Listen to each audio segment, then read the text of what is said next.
Next point बघा. वेगवेगळे laws सांगितलेले आहेत. Laws of chemical combination. Basic आहेत हे सगळे, व्यवस्थित फक्त लक्षात ठेवा. फर्स्ट आहे law of conservation of mass.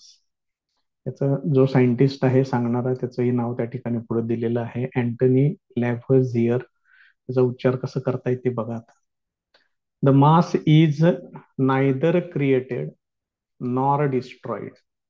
Mass create पण करता येत नाही, डिस्ट्रॉय पण करता येत नाही during chemical combination of matter. ज्या वेळेला मॅटरचं केमिकल कॉम्बिनेशन होतं त्याच्यामध्ये मास क्रिएट होत नाही, डिस्ट्रॉय पण होत नाही.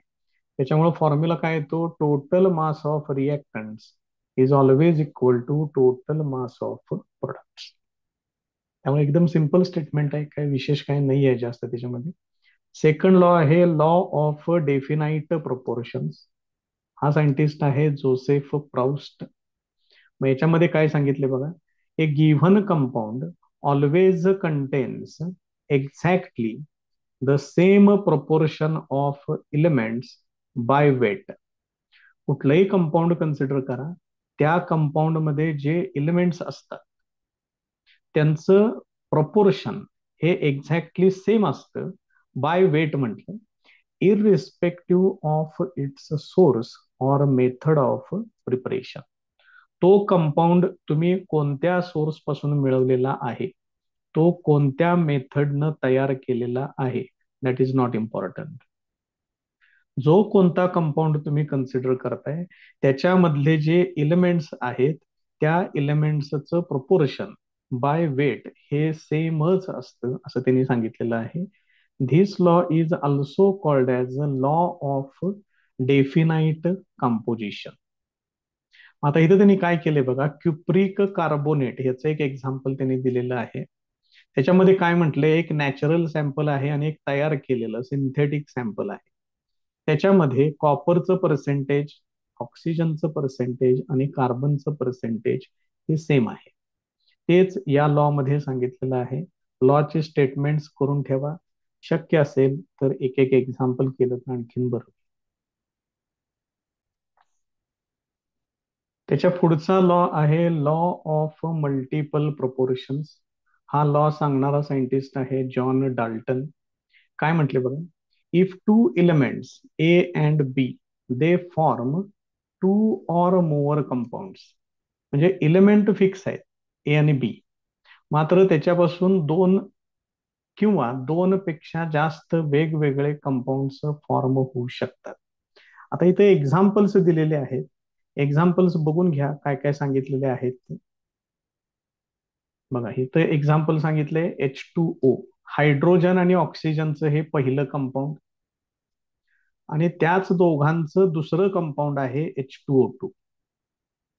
म्हणजे एलिमेंट हायड्रोजन हा झाला ए, ऑक्सिजन झाला बी. इथं एका प्रकारचा कंपाऊंड मिळाला. ए आणि बी फिक्स ठेवलेले आहेत, त्यांच्यापासून दुसरा कंपाऊंड मिळाला. स्टेटमेंट समजून घ्या अशा प्रकारे आहे ते. So if two elements A and B form two or more compounds, the masses of element B that combine with a given mass of A. म्हणजे त्याच्यातला जो बी इलेमेंट आहे तो ए बरोबर जे कंबाईन होतोय त्याच्या मासेसचा रेशो स्मॉल होल नंबर्स असतो. परत एकदा स्टेटमेंट बघा अशा पद्धतीनं त्यांनी सांगितलेलं आहे ते. The masses of element B, element B च mass that combine with a given mass of A. मग त्या बीच ए बरोबर कंबाईन होणारं मास दोन्ही कंपाऊंड मधलं त्यांचा रेशो स्मॉल होल नंबर येतो. एक्झाम्पल बघूया आपण आता इथं. आता बघा इथं हायड्रोजन आणि इथं पण हायड्रोजन आहे, इथं 2 ग्रॅम आहे आणि इथं सुद्धा 2 ग्रॅम आहे. मग इथं प्रमाण बदललं कुणाचं, ऑक्सिजनचं प्रमाण बदललं. ऑक्सिजनचं पहिल्या कंपाऊंड मध्ये वेट आहे 16 ग्रॅम, दुसऱ्या कंपाऊंड मध्ये वेट आहे 32 ग्रॅम. मग हा रेशो घ्यायचा आहे. The masses of element B, हेच आहे element B, that combine with a given mass of A, एचं मास फिक्स आहे, are always in the ratio of small whole numbers. म्हणजे यांचा रेशो घ्यायचा आहे. मग हा रेशो किती येणार? 16 / 32 दॅट इज इक्वल टू 1/2. इथं सांगितलेलं आहे बघा, हा रेशो येतो म्हणून सांगितलं. बघा कशा पद्धतीनं त्यांनी सांगितलेलं आहे ते. स्टेटमेंट तयार करा, त्याचं पुढचं एक्झाम्पल कन्सिडर करूयात आपण. नेक्स्ट एक्झाम्पल आहे नायट्रोजन. नायट्रोजनला फिक्स ठेवलेलं आहे 14 ग्रॅम, 14 ग्रॅम. नायट्रोजनचे ऑक्सिजन बरोबरचे कंपाऊंड आहेत. आता इथं NO आणि इथं NO2 असं घ्यावं लागेल. मग होणार 14 आणि 32. म्हणजे इथं घ्यावं लागणार तुम्हाला NO2 घ्यावं लागेल, आणि हा आहे NO. हे नायट्रिक ऑक्साईड आहे, हे नायट्रोजन डायऑक्साईड असं म्हणावं लागेल. इथं चेंज करावं लागेल थोडस. मग आता बघा बरं, इथं काय येणार? हे 14 ग्रॅम फिक्स आहे, याच्यामध्ये चेंज नाहीये. मात्र इथं किती आहे? ऑक्सिजनचं 16 आणि या ठिकाणी 32 ग्रॅम आहे. ऑक्सिजनचं 16 आहे. ऑक्सिजनसाठी हे आतापासून लक्षात ठेवा, ॲटॉमिक नंबर 8, मास नंबर 16 आहे त्याचा, आणि हा मास नंबर असतो तोच घ्यायचा असतो.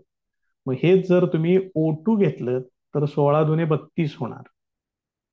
त्यामुळे 16/32 म्हणजे यांचा रेशो काय होणार? 1:2 असा स्मॉल नंबर तयार होणार. अशा प्रकारची सेम एक्झाम्पल्स तुम्ही ही पुढे पण घेऊ शकताय. हे तेवढं चेंज करून घ्या. इथं NO2 पाहिजे आणि इथं नायट्रोजन डायऑक्साईड पाहिजे, या ठिकाणी तेवढं चेंज करा. नेक्स्ट लॉ आहे Gay Lussac's law of combining volumes of gases. हा लॉ आणि मगाचा कम्पॅरेटिव्हली इम्पॉर्टंट लॉज आहेत, त्यामुळे ते व्यवस्थित करून ठेवा. बघा आता काय सांगितलं याच्यात. When gases combine or are produced in a chemical reaction, they do so in a simple ratio by volume. ज्या वेळेला गॅसेस एकमेकांशी कंबाईन होतात, एखाद्या केमिकल रिएक्शन मध्ये ते प्रोड्यूस होतात, तर त्यांच्या व्हॉल्यूमचा रेशो एकदम सिंपल असतो, provided all gases are at same temperature and pressure. फक्त त्या गॅसेससाठी टेम्परेचर आणि प्रेशर हे सेम असलं पाहिजे. आता त्याचे त्यांनी एक्झाम्पल्स दिलेले आहेत, ते बघून घ्या. इथं नायट्रोजन आणि हायड्रोजन या दोघांचं एक्झाम्पल दिलेलं आहे. याची जर तुम्ही रिॲक्शन जर बघितलीत तर हे इथं नायट्रोजन आहे, इकडे घेतोय जरा असं पुढे घेतोय कारण मला बॅलन्सिंगला लागेल परत, आणि हायड्रोजन यांच्यापासून तयार होतं NH3. आता पहिल्यांदा तुम्हाला हे बॅलन्स करावं लागेल. आता हे बॅलन्स कसं करणार तुम्ही? नायट्रोजन 2 आहे त्यामुळे इथं ट्वाईस करतोय. मग इथं जर मी ट्वाईस केलं तर हायड्रोजन 6 होणार. नायट्रोजन 2 बॅलन्स झाले, पण हायड्रोजन 6 होणार, त्यामुळे इथं 3 येणार. आता हे कसं कन्सिडर करायचं बघा, ह्याच्या पुढे काय नाहीये म्हणजे हे 1 आहे. म्हणजेच इथं नायट्रोजन गॅसचा 1 व्हॉल्यूम आहे, हायड्रोजन गॅसचा 3 व्हॉल्यूम आहे, आणि NH3चा 2 व्हॉल्यूम आहे. हेच तुम्ही असं जरी लिहिलं तरी चालते, 1 लिटर, 3 लिटर आणि इथं 2 लिटर. फक्त याच्यामध्ये एक लक्षात ठेवा की यांची बेरीज होत नाही. यांची बेरीज होत नाही, इथं वाक्य आहे बघा, note that the volumes are not additive. त्यांची बेरीज होत नाही, हे लक्षात घ्या. त्यांचे जे काही नंबर ऑफ मोल्स आहेत हे बॅलन्सिंग प्रमाणे पुढे तुम्हाला हे मांडावे लागतील. मग आता इथं रेशो कसा घ्यायचा? तर नायट्रोजनचे किती आहेत?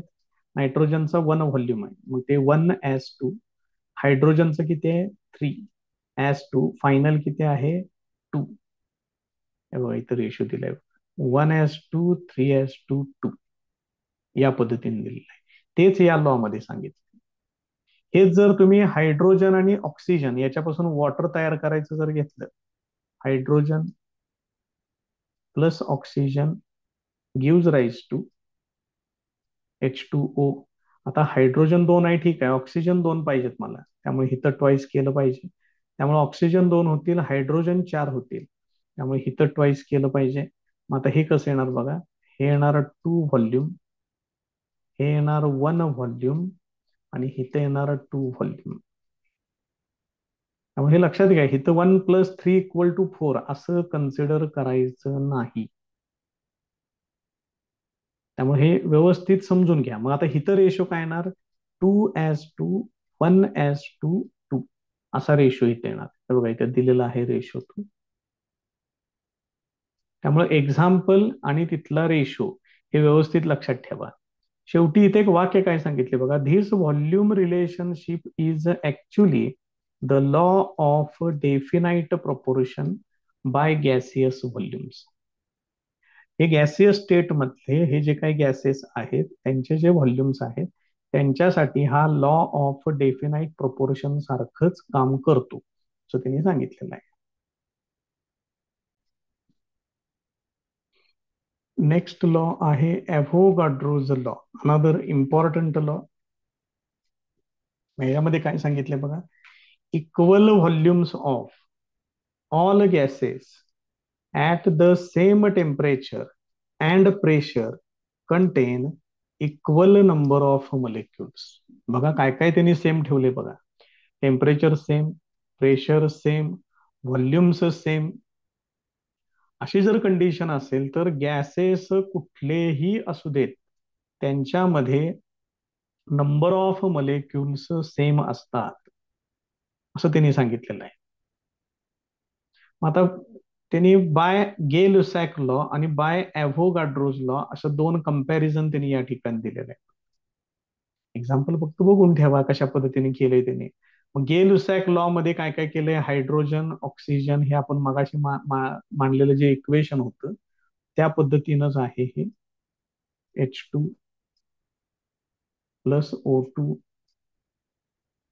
Gives rise to H2O. मग इथं ट्वाईस करावं लागेल, त्यामुळे इथं ट्वाईस करावं लागेल. त्यामुळे ह्याचे 2 व्हॉल्यूम होणार, याचा 1 व्हॉल्यूम होणार, याचे 2 व्हॉल्यूम होणार. आणि त्याच पद्धतीनं त्यांनी काय केलेलं आहे बघा, ह्याच्याबद्दल मॉलिक्युल्स बद्दल पण सांगितलं. ह्याच्यात किती मॉलिक्युल, हायड्रोजनचा हा एक मॉलिक्युल म्हणजे H2, त्याच्या समोर किती लिहिलंय 2, त्यामुळे हे झाले 2 मॉलिक्युल्स. त्यानंतर ऑक्सिजनचा एकच मॉलिक्यूल, आणि याचे किती आहेत, त्याच्या समोर जे लिहिलेलं आहे तेच, वॉटरचे पण 2 मॉलिक्युल्स. या पद्धतीनं आहे. मग त्याच त्यांनी पूर्ण वाक्यात ते परत पुढे एक्सप्लेनेशन मध्ये दिलेलं आहे. हे साधारणपणे तुम्हाला समजून जाईल. तर काय म्हटले तरी पण बघून घेऊया. 2 volumes of hydrogen combine with 1 volume of oxygen two give 2 volumes of water vapour without living any unreacted oxygen. 2 volume hydrogen, 1 volume oxygen react होऊन 2 व्हॉल्यूम वॉटर व्हेपरचे तयार होतात. ऑक्सिजन कुठलाही शिल्लक राहत नाही. मग त्या पद्धतीनं त्यांनी पुढे काय म्हटले बघा, जर 1 व्हॉल्यूम मध्ये n मॉलिक्युल्स असतील, if 1 volume contains n molecules, मग आता कसं होणार, इथं 2 व्हॉल्यूम्स आहेत म्हणजे इथं किती होणार, 2n होणार या ठिकाणी. बघा, then 2n molecules of hydrogen.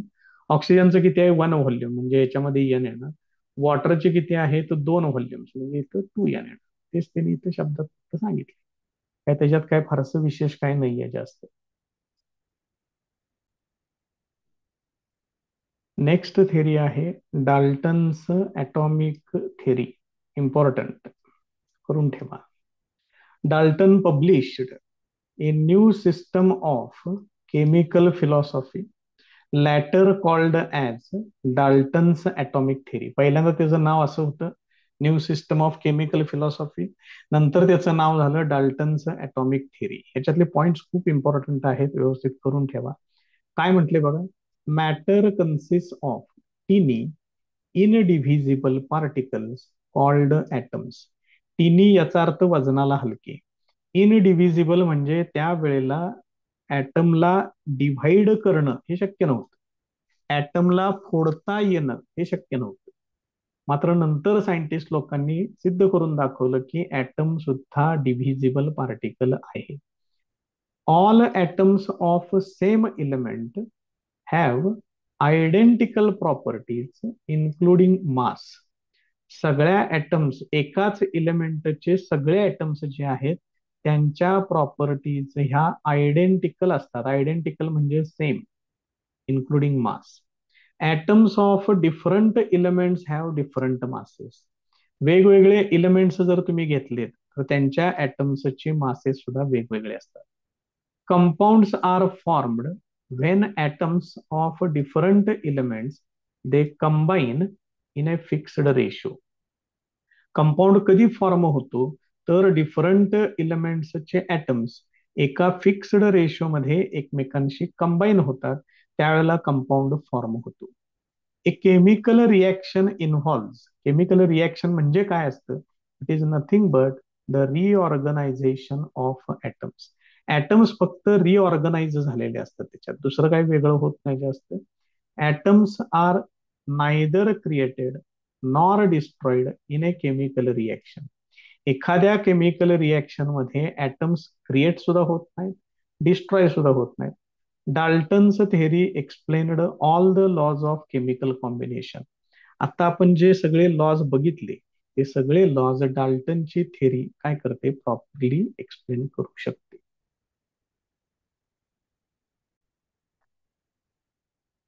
Next point आहे ॲटॉमिक अँड मलेक्युलर मासेस. बघा काय सांगितलेलं आहे ते आता. atomic mass, it is the mass of an atom which is very very small and not easy to measure. हे ॲटमचं मास आहे, ते व्हेरी स्मॉल असतं आणि ते इझिली मेजर करता येत नाही. त्यांनी इथं एका हायड्रोजन ॲटमचं मास सांगितलेलं आहे. इथे बघा ते 1.6736 इंटू 10⁻⁻⁴. 1.6736 इंटू 10⁻⁻24 ग्रॅम हे एका हायड्रोजन ॲटमचं मास आहे. आता त्यांनी काय केले बघा, पुढं सायंटिस्ट लोक आहेत ते, त्यामुळे त्यांचा कशा पद्धतीने त्यांचं डोकं चालेल ते बघा त्याच्यामध्ये. Mass of an atom is determined relative to the mass of a carbon 12 atom as the standard. हे महत्वाचं. एखाद्या ॲटमचं मास सांगण्यासाठी त्याने कार्बन 12 चा सिंगल ॲटम याला त्याने स्टँडर्ड म्हणून कन्सिडर केलं आणि विथ रिस्पेक्ट टू दॅट बाकीच्यांचे मासेस सांगितलेले आहेत. कार्बन 12 चा एक ॲटम त्याचं मास त्यांनी असं कन्सिडर केले. 12 पॉइंट किती शून्य आहेत बघा, तिथं 5 शून्य आहेत आणि ह्याचं युनिट सांगितलेलं आहे AMU. हे लक्षात ठेवा. AMU म्हणजेच ॲटॉमिक मास युनिट. त्याच्या पुढे बघा त्यांनी काय सांगितले. And all other atoms of other elements are given a relative atomic mass. Relative atomic mass consider करायचा आहे, म्हणजे विथ रिस्पेक्ट टू कार्बन 12 बाकीच्यांची मासेस डिफाईन करायचे. The atomic masses are expressed in AMU. लक्षात ठेवा. 1 AMU त्याची definition बघा कशी केली. Is defined as A mass exactly equal to 1/12 of the mass of one carbon 12 atom. 1/12 म्हणजेच 1/12. हे बघा इथं घेतले बघा. 1/12 into mass of 1 carbon 12 atom. म्हणजे डेफिनेशन बघा कशी आहे. 1 AMU is equal to 1/12 into mass of 1 carbon 12 atom. असा फॉर्म्युला आहे. मग ती व्हॅल्यू सुद्धा त्यांनी काढलेली आहे. ती व्हॅल्यू एवढी आहे, 1.992648 आणि 10⁻⁻23. मग 12ने ह्याला डिवाइड केलं आणि परत त्याचं कन्व्हर्शन व्यवस्थित करून घेतलेलं आहे. 1.66056 इंटू 10⁻⁻24 ग्रॅम. आता रिसेंटली चेंज असा झालेला आहे की AMU च्या ऐवजी युनिफाईड मास युनिट वापरलं जातं. त्यालाच नाव आहे डाल्टन. मग त्याचा जो सिम्बॉल आहे तो स्मॉल यू किंवा DA असा आहे. त्याचा अर्थ आहे युनिफाईड मास. त्याच्या थोडस आता पुढे जाऊया. काय म्हटले बघा, ऍव्हरेज ऍटॉमिक मास सांगितलं. मग ह्याच्यात सुरुवात बघा, आयसोटोप्स. इम्पॉर्टंट कन्सेप्ट मार्क करून ठेवा त्याला. आयसोटोप्स कशाला म्हणतात? These are atoms of same element. एकाच इलेमेंटचे वेगवेगळे ॲटम्स आहेत, त्यामुळे त्यांचा ॲटॉमिक नंबर सेम असतो, मात्र मास नंबर्स वेगवेगळे असतात. फॉर एक्झाम्पल, सगळ्यात बेस्ट एक्झाम्पल आहे कार्बन. कार्बनचा जनरल ॲटम C612 असं लिहितात. तर याचा अजून एक प्रकार आहे, कार्बन 14 असं म्हणतात त्याला, C614. मग या दोघांच्यासाठी ॲटॉमिक नंबर सेम आहे, मास नंबर्स वेगवेगळे. These are isotopes. हे जर तुम्ही हायड्रोजन बद्दल जर बघितलं तर हायड्रोजनचं 1H1 या पद्धतीनं आहे. त्यानंतर आहे ड्यूटेरियम आणि त्यानंतर आहे ट्रिटियम. मग हायड्रोजन, ड्यूटेरियम आणि ट्रिटियम या पद्धतीनं आयसोटोप्स आहेत. हायड्रोजनचे 3 आहेत, कार्बनचे हे 2 सांगितलेले आहेत. त्यामुळे ह्याच्यामध्ये पक्क लक्षात ठेवा, ज्यांचा ॲटॉमिक नंबर सेम असतो, मास नंबर वेगवेगळे असतात, त्यांना आयसोटोप्स असं म्हणतात.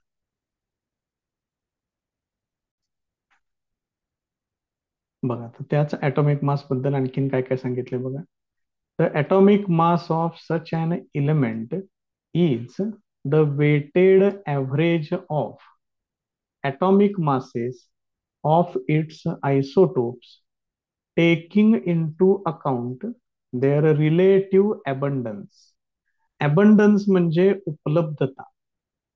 निसर्गामध्ये नेमकं ते आयसोटोप किती प्रमाणात उपलब्ध आहे त्याच्यावरून त्याचं वेटेड ॲव्हरेज काढतात. ॲटॉमिक मासेस घेऊन त्याचं वेटेड ॲव्हरेज फाइंड आउट केलं जातं आणि ती जी काय व्हॅल्यू येईल त्यालाच काय म्हणतात, तर त्या ॲटमचं ॲटॉमिक मास असं कन्सिडर केलेलं. आता बघा, कार्बनचे इथं 3 आयसोटोप सांगितले आहेत, कार्बन 12, कार्बन 13, कार्बन 14. मगाशी आपण 2 सांगितले होते. कार्बन 13 पण आहे, पण कार्बन 14 जरा जास्त उपयोगाचा आहे. त्यांचे ॲटॉमिक मासेस इथे दिलेले आहेत.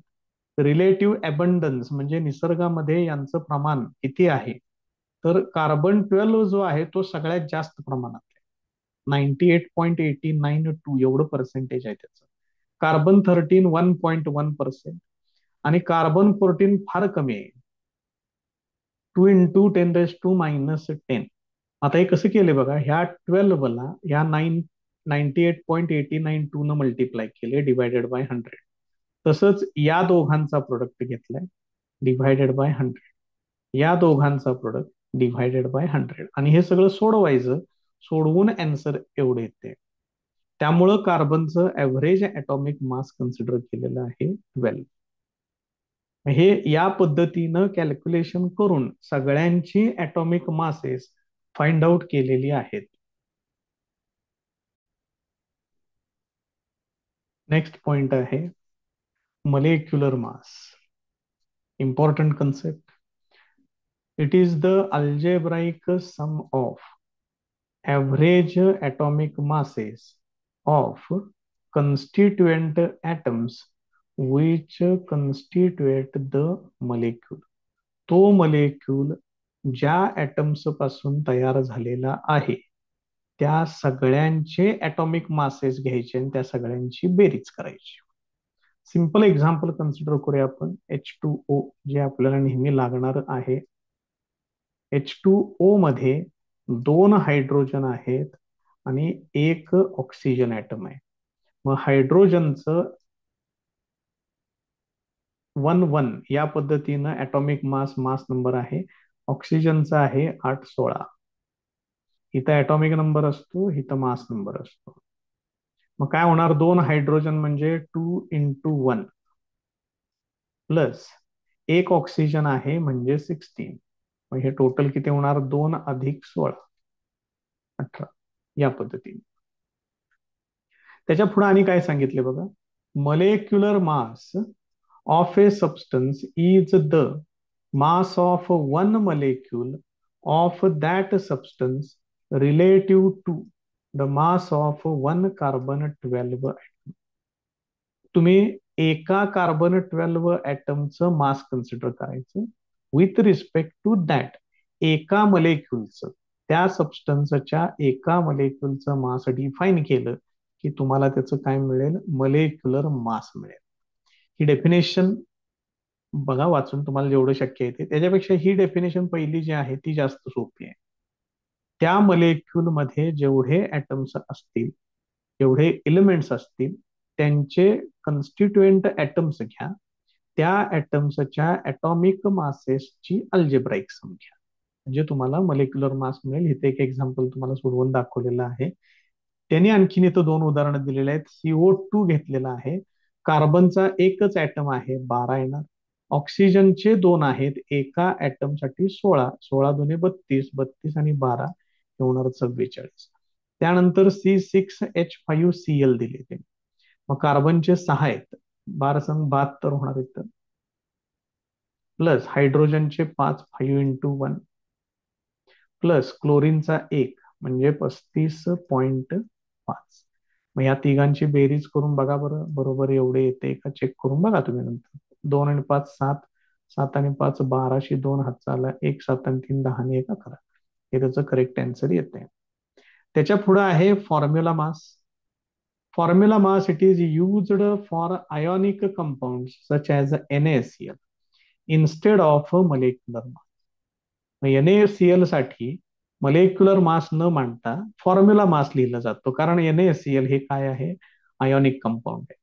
Formula mass of substance is the sum of atomic masses of the atoms present in the formula. म्हणजे तसंच आहे त्याच्यात, फक्त फॉर्म्युला मास असा नवीन शब्द त्याच्यासाठी केलाय आयोनिक कंपाऊंड असतील तर.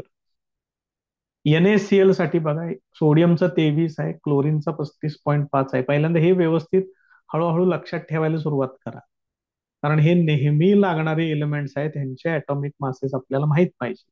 कॉपरचं बघा 63.5 आहे, नायट्रोजनचं आहे 14, ऑक्सिजनचं 16, ऑक्सिजनचे 3 ऍटम्स आहेत त्यामुळे 16 48, 48 आणि 4 52 आणि 10 62, 62 गुणिले 2, 2 दुने 4, 12 124, 124 अधिक 63.5 ते येते 187.5 युनिफाईड मास, म्हणून यू लिहिलेलं आहे. जुनं होतं ते AMU.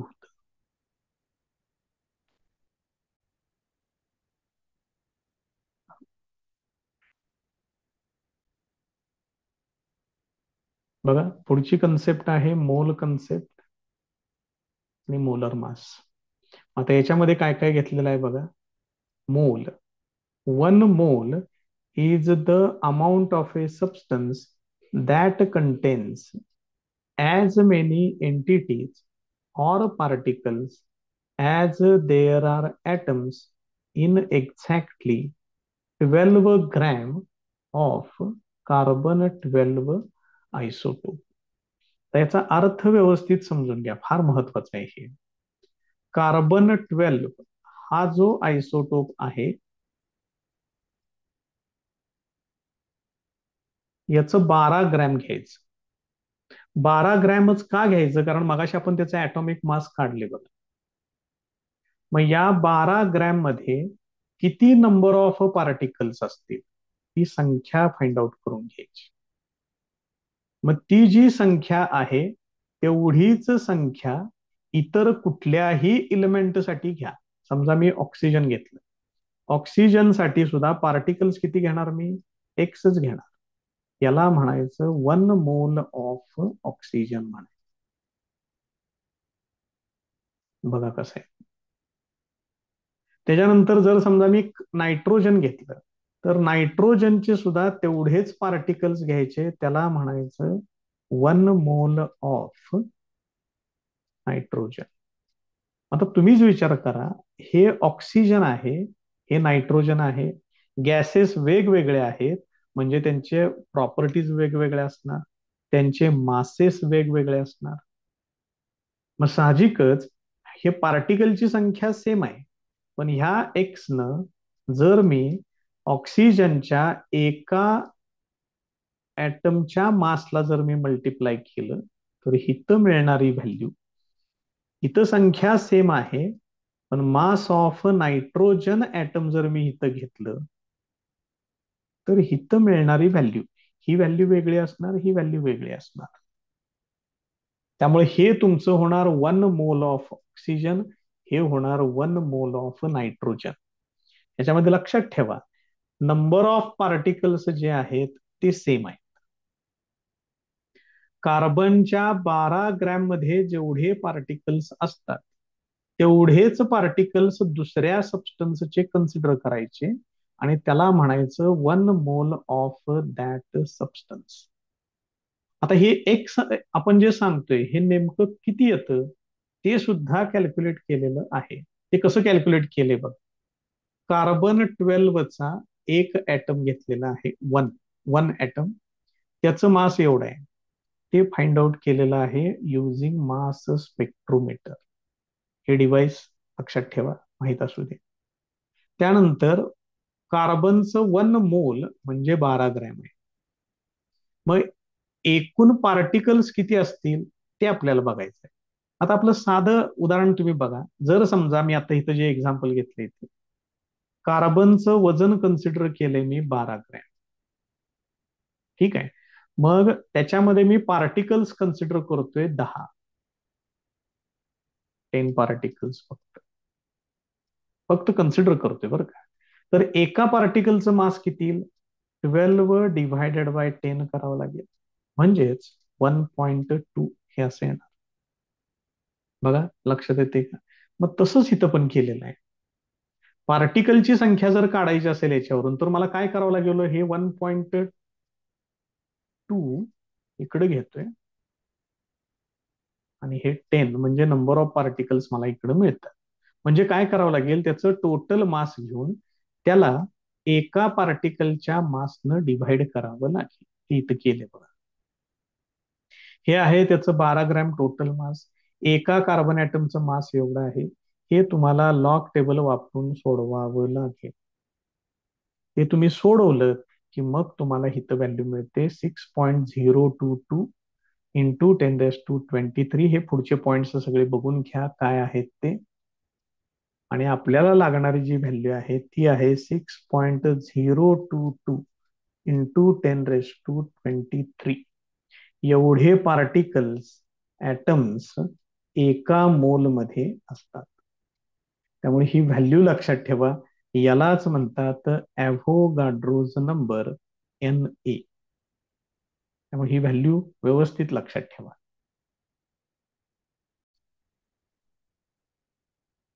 त्यानंतरचा पॉइंट आहे मोलर मास. मोलर मास बघा, मास of 1 mole of a substance may be element और compound in grams is called its molar mass. मग आत्ताच आपण काय सांगितलं? 1 मोल मध्ये, 1 मोल मध्ये पार्टिकल्स किती असतात? NA म्हणजेच ॲव्होगाड्रोज नंबर एवढे पार्टिकल्स असतात. मग एका पार्टिकलचं मास जर स्मॉल m असेल,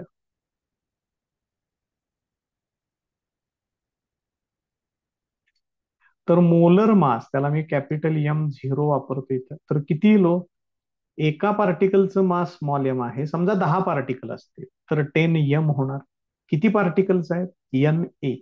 त्यामुळं मोलर मास असं येणार. हे लक्षात ठेवा, इम्पॉर्टंट आहेत अशा गोष्टी. इथनच तुमचं बेसिक केमिस्ट्रीचं सुरू होतंय. प्रॉब्लेम्स मध्ये ह्या गोष्टी लागतात आणि प्रॉब्लेम्स हाच सगळ्यात महत्वाचा पार्ट आहे फिजिक्समध्ये आणि केमिस्ट्रीमध्ये. त्यामुळे जरा याच्याकडे काळजीपूर्वक लक्ष द्या. Molar mass of any element. आता म्हटलंय इलेमेंट, मगाशी म्हटलं होतं इलेमेंट किंवा कंपाऊंड म्हटलं होतं. इलेमेंट साठी numerically equal to atomic mass of that element. समजा मी सोडियम घेतला. सोडियम हा इलेमेंट आहे 11 आणि 23. 11 आहे त्याचा ऍटॉमिक नंबर, मास नंबर 23. मग याचं मोलर मास किती घ्यायचं? तर ह्या एका ऍटमचं जे ऍटॉमिक मास असेल तेच त्याचं मोलर मास आहे. बघा समजतंय का? Similarly molar mass of any substance existing as a polyatomic molecule. For example consider करू H2O. आता याच्यामध्ये ऍटम्स 2 आणि 1 3 ऍटम्स आहेत. मग इथं तुम्हाला काय करावं लागेल? बघा काय म्हटलंय, it is numerically equal to its molecular mass. मग त्याचं मलेक्युलर मास फक्त फाइंड आउट करा. मग मगाशी याचं आपण मलेक्युलर मास काढलं होतं. एका हायड्रोजनचं 1 आहे, 2 हायड्रोजनचं होणार 2 × 1 प्लस एका ऑक्सिजनचं येणार 16, 2 अधिक 16 बरोबर 18 ग्रॅम. हे याचं मोलर मास येणार, म्हणजेच त्याचं मलेक्युलर मास. ॲव्होगाड्रोज नंबर इथं दिलेला आहे. मगाशी आपण भरपूर वेळा त्याचे व्हॅल्यू सगळी वापरलेली आहे. पुढं काय म्हटलंय बघा त्यांनी, त्यानंतर धिस इज द नंबर, हा जो नंबर इथं दिलेला आहे, this is the number of atoms, molecules, ions, electrons present in that 1 mole of the substance. तुम्ही 1 मोल ऑफ ॲटम म्हणा, 1 मोल ऑफ मॉलिक्युल म्हणा, एवढी संख्या यांची असते. ऍटम्स म्हटलं तर एवढे ऍटम्स असतील, मॉलिक्युल्स म्हटलं तर एवढे मॉलिक्युल्स असतील. त्याच्या पुढे आता याच्यातले काही महत्वाच्या टर्म्स आहेत बघा, हे पण लक्षात ठेवा. This number of electrons makes an electric charge of 1 faraday. म्हणजे जर समजा तुम्ही एवढे इलेक्ट्रॉन्स घेतले, एवढे म्हणजे किती? 1 मोल ऑफ इलेक्ट्रॉन्स. जर तुम्ही 1 मोल ऑफ इलेक्ट्रॉन्स घेतले, एका इलेक्ट्रॉन वरती चार्ज असतो 1.6 इंटू 10⁻⁻19 आणि एका मोल मध्ये इलेक्ट्रॉन्स किती? 6.022 इंटू 10⁻23. म्हणजे हे NA वापरलं.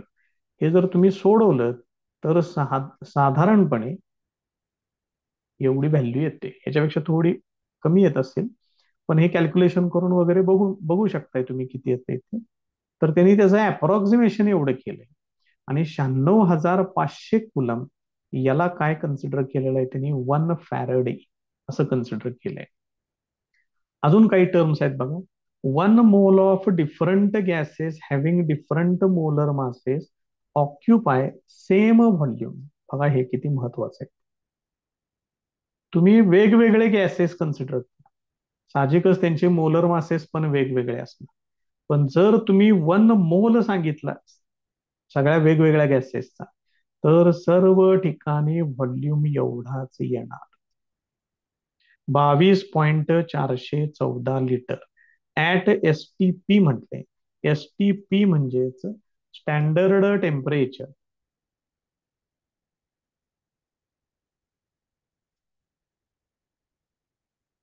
And pressure. यालाच NTP असं पण म्हटलं जातं. NTPच्या वेळेला फक्त शब्द बदलेल, नॉर्मल. स्टँडर्डच्या ऐवजी नॉर्मल घ्या. नॉर्मल टेम्परेचर अँड प्रेशर ह्याच्या व्हॅल्यूज आपण नंतर बघणार आहे प्रॉब्लेम्सच्या वेळेला. तर यास तुम्ही 1 मोल कन्सिडर करा, व्हॉल्यूम एवढा येणार, नंबर ऑफ पार्टिकल्स एवढे येणार. त्यामुळे हे सगळे कॉन्स्टंट जे आहेत ते व्यवस्थित सगळे बघून ठेवा, लिहून ठेवा आणि ते व्यवस्थित तयार करा.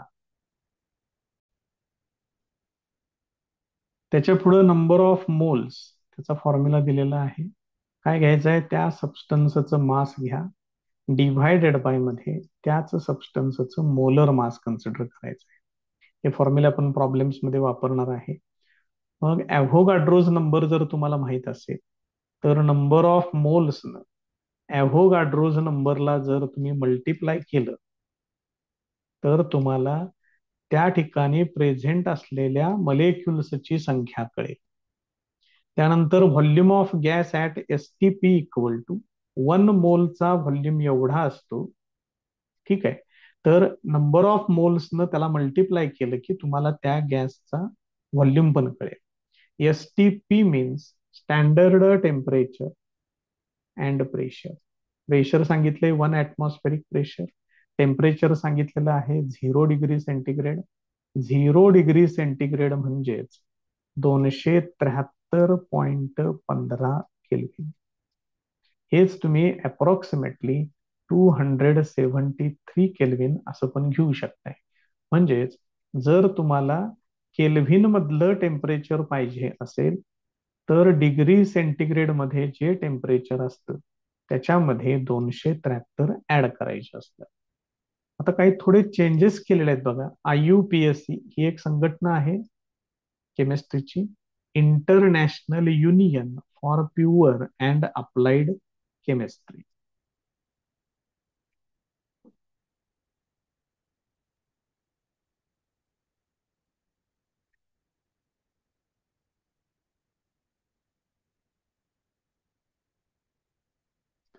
International union for pure and